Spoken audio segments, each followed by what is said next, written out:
From the 1011 Now streaming studio, this is 1011's Morning Pulse. Sponsored by Murray Roofing.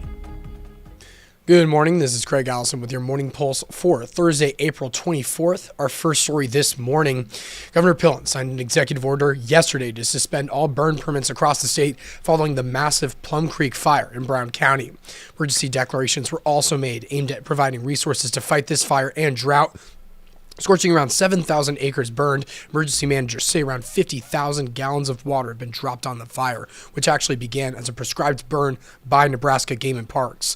They also reassured Johnstown, the closest town to the fire, is not under any immediate threat. As of now, this statewide burn is in effect until next Wednesday. Your second story, Nebraska Senator Pete Ricketts is beginning a trio of town halls across the state. He plans to give an update of his work on Capitol Hill. We'll then take questions.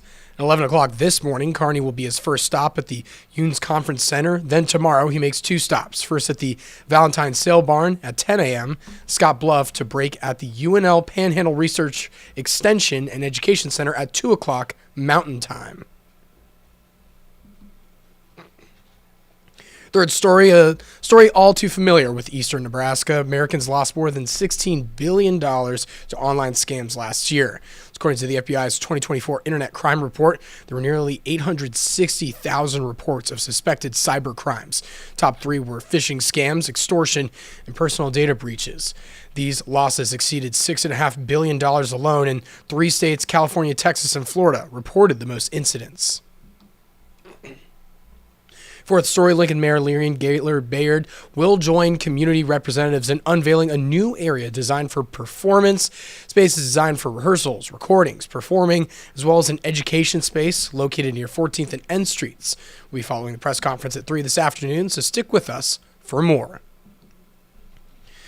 Wrapping things up with your final story, 1 year ago this week, an EF4 tornado destroying countless homes and buildings struck in Elkhorn on a Friday afternoon when many were at work and kids were about to end their school day. While the tornado moved through shelters that are FEMA storm rated, played a vital role that day, keeping students safe. This spring and summer, Elkhorn will make additions to the 4 schools built before the turn of the century. The goal is to have all buildings in the school district, including the central office, with a FEMA storm-rated shelter by the start of the next school year. That is your Morning Pulse for this Thursday morning, and we'll wrap things up with a look at your 7-day forecast.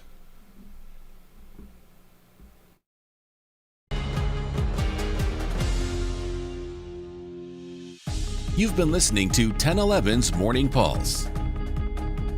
Watch, listen, stream on the 1011 Now app, on YouTube, or wherever you get your podcasts. Sponsored by Murray Roofing.